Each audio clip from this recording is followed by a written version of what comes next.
Au nom du Père et du Fils et du Saint-Esprit, ainsi soit-il. Je voudrais commencer par dire une petite anecdote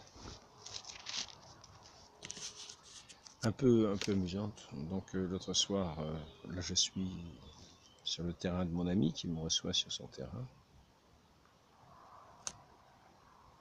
où d'ailleurs a été fait le petit ermitage de Sainte-Colette, petite cabane. Et derrière cette petite cabane, on a mieux voulu mettre une vieille baignoire pour éventuellement se laver ou prendre des bains de pieds. L'autre jour, j'étais en train de prendre un bain de pied. Et puis, j'étais en train de prendre un bain de pied. De temps en temps, c'est quand même utile. Non seulement ça rafraîchit, mais ça lave. Et donc, voici que tout d'un coup, que se passe-t-il? Je vois une bête qui saute dans la baignoire. Une baignoire qui est quand même assez haute. Hein. Elle fait peut-être 60 cm de hauteur quand même. Enfin, elle est enfoncée en terre, mais ce qui dépasse de la terre, ça fait 60 cm à peu près. Je ne sais pas combien elle fait en tout, en hauteur. Donc, une bête qui saute dans la baignoire. Alors, je me lève, je me dis, qu'est-ce que c'est que ça? C'est une grenouille qui a sauté dans la baignoire. Où je me trempais les pieds. Voilà. Je trouvais ça assez amusant. Bon, finalement, la grenouille a voulu en sortir. Alors, elle a fait plusieurs sauts parce que le rebord est assez haut. Elle n'y est pas arrivée des premiers coups. Puis finalement, elle est arrivée d'un bond à sortir dehors. Et là, elle ne bougeait plus. Elle restait à côté. Comme ça. Restait à côté. Je suis parti avant elle parce que je n'ai pas voulu la déranger. Je me suis dit, peut-être elle ressautera dans l'eau quand je ne serai plus là. En tout cas, je voudrais parler aujourd'hui, aborder, il me semble, quelquefois j'ai une idée de l'entretien, et puis quelquefois il me sort de la tête. Quelquefois on oublie un mot, quelquefois on oublie le sujet de l'entretien, c'est plus embêtant. J'espère que j'ai pas oublié le sujet de l'entretien.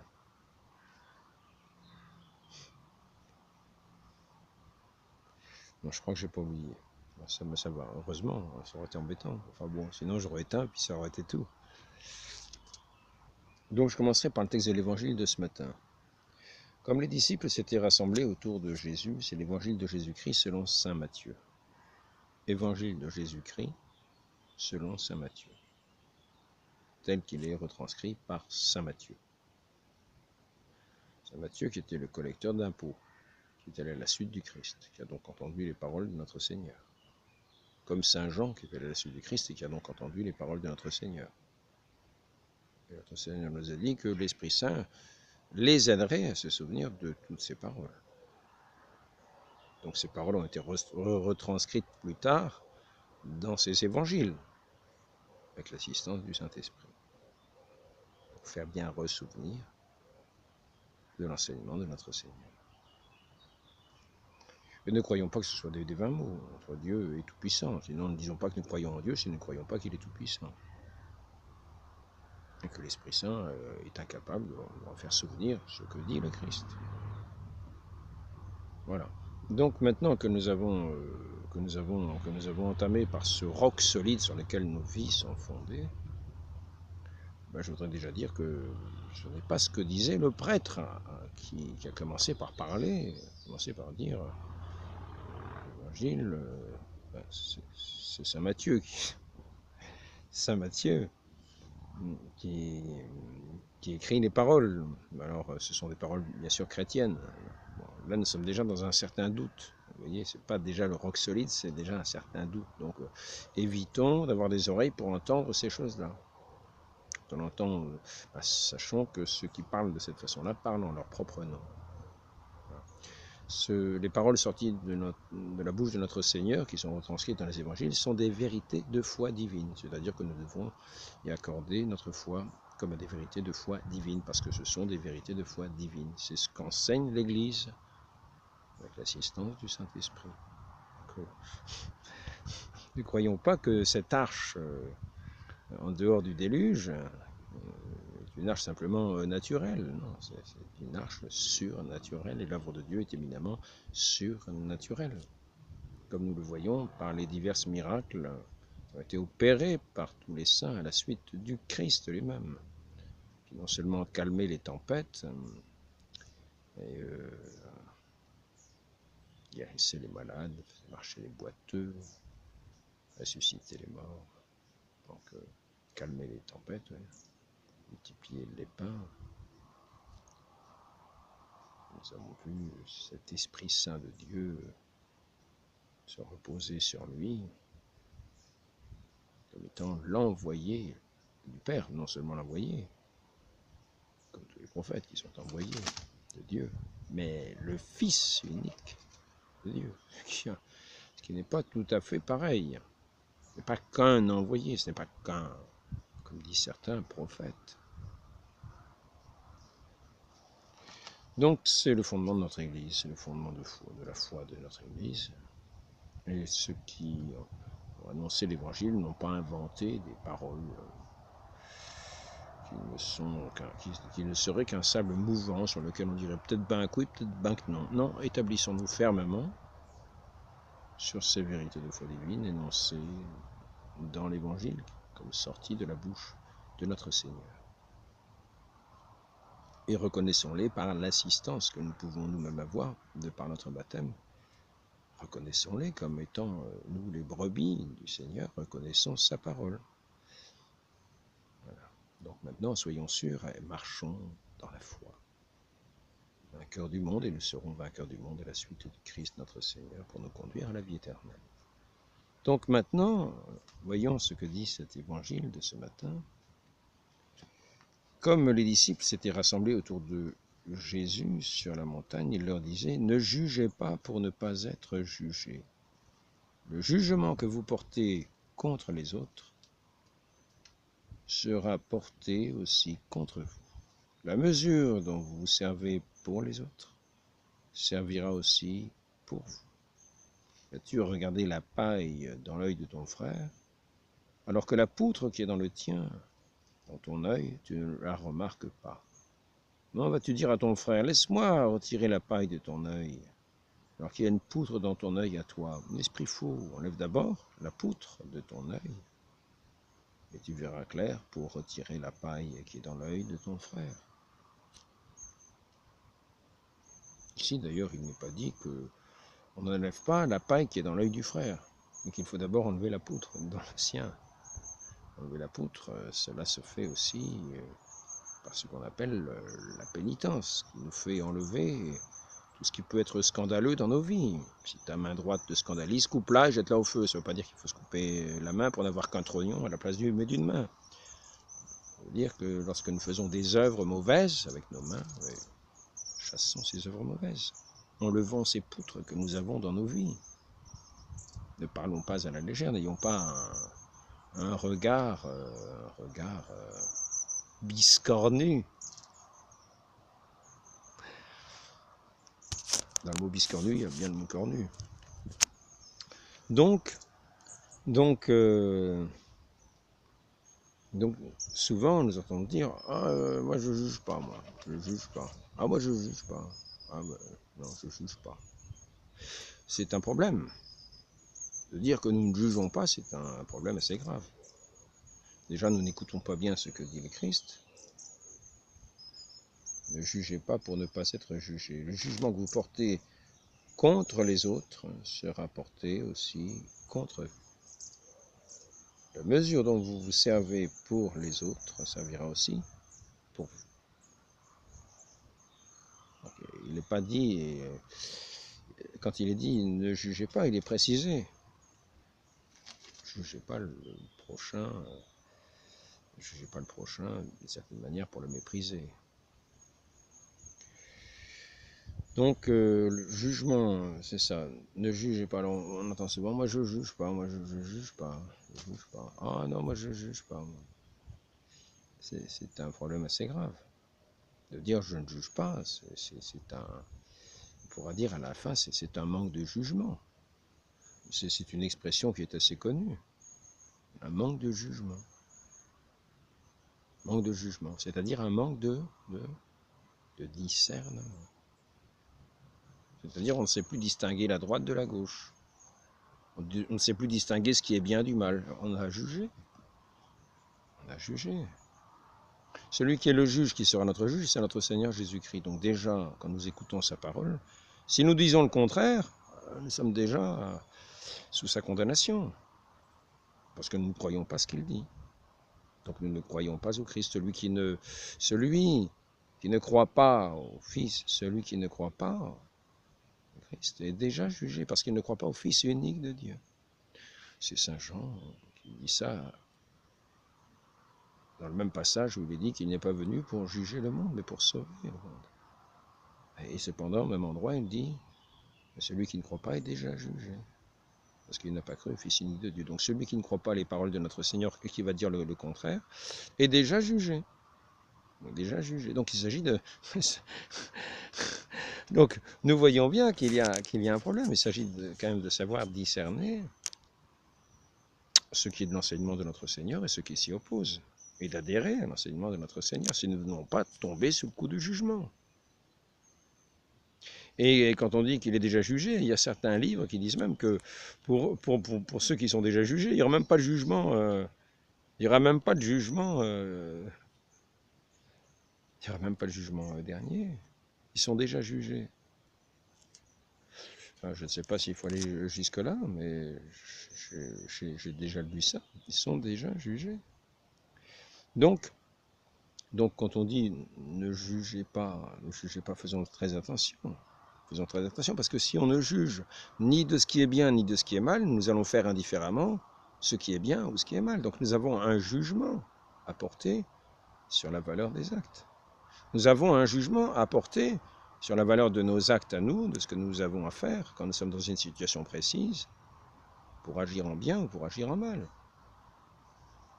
pour agir au mieux, pour agir pour agir selon ce qui est de l'amour de Dieu, sans y manquer. Là, nous sommes transportés par la charité, là, c'est sûr.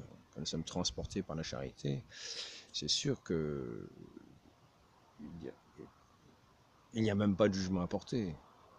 Aime et fais ce que tu veux. Aime et fais ce que tu veux. Quand nous sommes transportés par la charité, le bien est une évidence. Le bien est une évidence. Et la loi de cette évidence, notre Seigneur le redit d'ailleurs,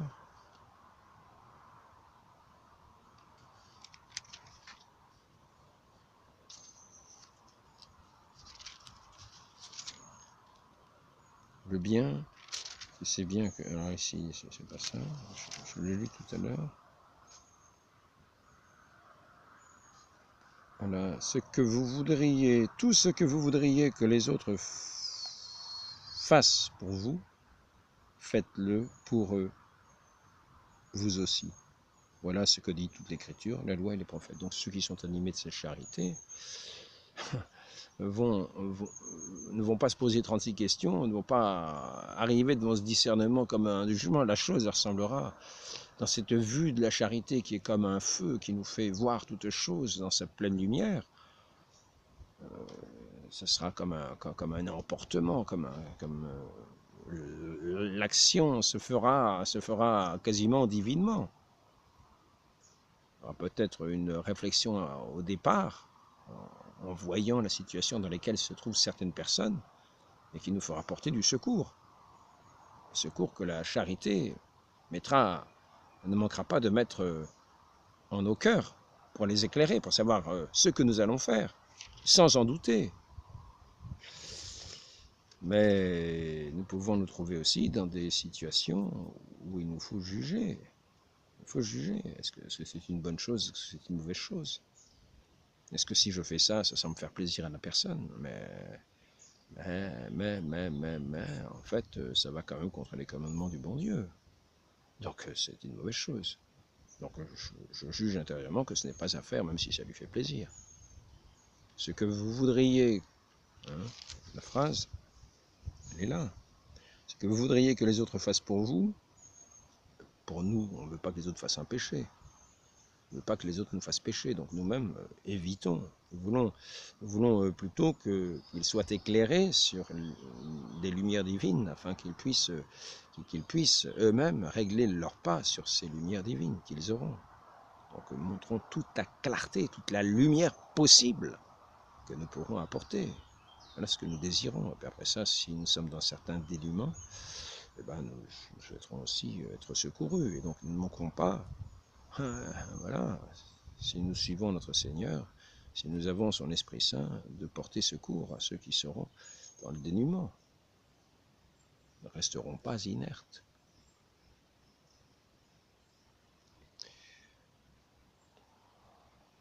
Donc, je ferai remarquer aussi que lorsque nous allons nous confesser, nous parlons, nous exprimons, nous mettons ce que nous avons au fond de notre conscience le plus clairement possiblement dit, le plus clairement possible, c'est que nous avons sur notre conscience pour le manifester à celui de qui nous attendons l'absolution, qui est le ministre de notre Seigneur, pour nous accorder son pardon. Mais ce ministre de notre Seigneur aura un jugement à porter. On appelle d'ailleurs le tribunal, je ne crois pas que ce soit de la confession, c'est le tribunal de la... le tribunal de la pénitence peut-être. Voilà. Et là, le prêtre est comme un juge quand il écoute celui qui va se confesser devant lui, pour voir s'il peut donner l'absolution, remettre les péchés. S'il voit que la personne n'a aucun repentir de ses fautes et qu'elle va continuer à pécher, même qu'elle le dit ouvertement, il va être obligé de porter un jugement. Il dit non, je ne peux pas lui donner l'absolution. Ce serait abuser du sacrement, ce serait donner un blanc-seing au péché. Donc non. Voilà que nous voyons que le prêtre va porter un jugement, non pas sur la personne, mais il va aider celui qui vient se confesser de façon, l'aider au mieux, de façon à ce que la personne puisse revenir effectivement à pénitence, dans un esprit de pénitence, reconnaître son péché, lui apporter les lumières pour que la personne elle-même condamne son péché, professe son péché, reconnaisse son péché, porte un jugement sur l'acte mauvais qu'il a fait.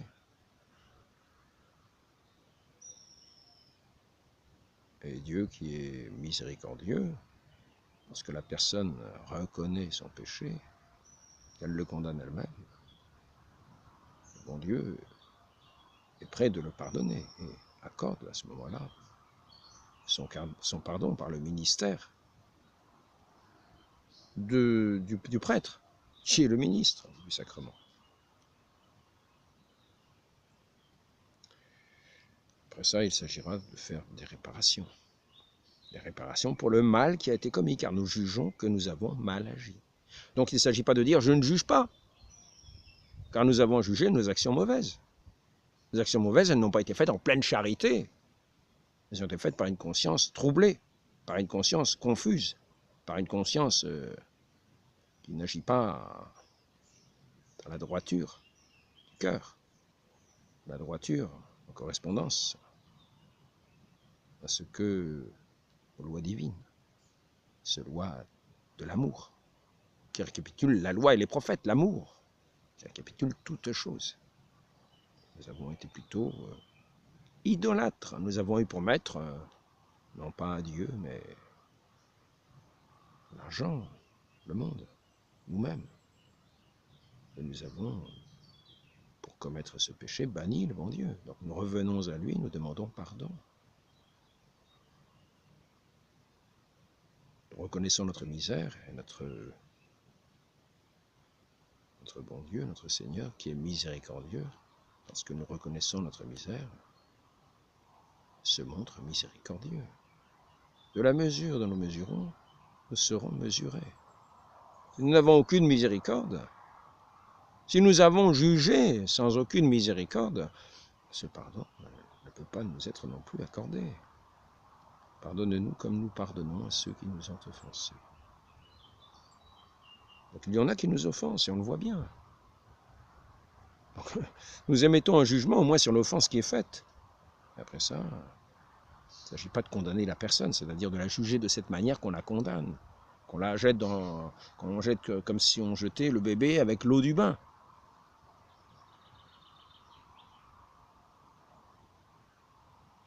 Donc il ne s'agit pas de dire, moi je juge pas, non. Je gobe tout ce qui me vient, je gobe tout, le bien, le mal, le péché, tout ce qu'on me propose, je l'avale, je l'avale. C'est quelqu'un qui est mort spirituellement qui fait ça. Il est emporté par les eaux courantes du monde. Voilà, celui-là il n'a aucun jugement. C'est vrai, il manque de jugement. Il manque de jugement. Donc il ne s'agit pas de se mettre à la place de Dieu pour condamner la personne, mais de juger de ce qui est bien ou mal, quand nous allons même parler, pour éclairer la personne. Nous voyons la difficulté, nous voyons le précipice sur lequel la personne peut tomber. À ce moment-là, nous essayons de voir de quelle manière nous pouvons éviter qu'elle tombe dans ce précipice, car nous ne pouvons pas forcer les consciences.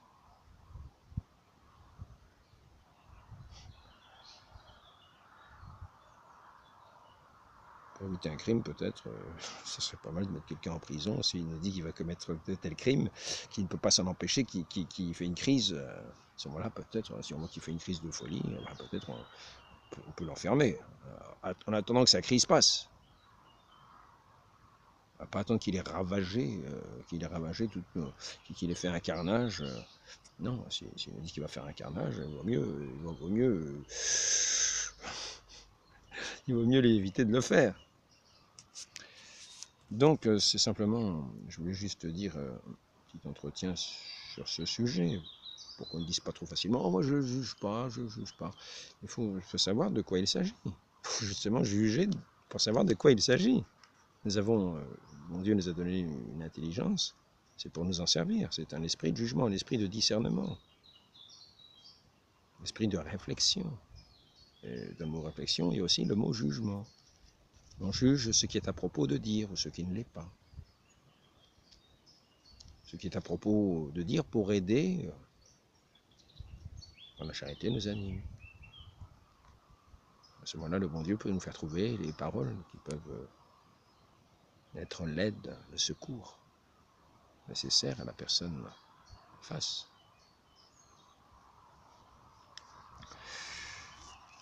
Bon, c'est juste un...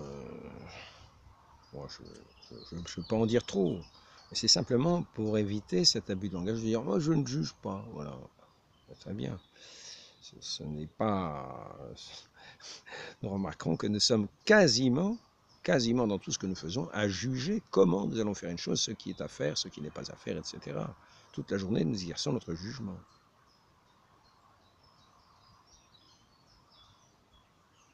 Maintenant, il nous faut aimer le prochain. Aimer jusqu'à aimer nos ennemis. Jusqu'à perdre notre vie pour le salut des âmes. C'est ce qu'a fait notre Seigneur. C'est son chemin. C'est le chemin qu'il a pris, c'est le chemin que nous devons prendre. Qui perd sa vie, la gagnera. Donc il nous faut juger là aussi. Et non pas de la mauvaise manière, c'est-à-dire du monde, c'est-à-dire nous préservant de tout risque. Non. Qui perd sa vie, la gagnera. Pas n'importe comment la perdre. Qui perd sa vie pour la charité. Qui perd sa vie pour le témoignage de cet amour de Dieu infini. Qui consume sa vie tout entière comme un cierge. Comme un siège qui se perd, qui se consume pour éclairer. Et il en prendra tous les moyens. Tous les moyens. Tous les moyens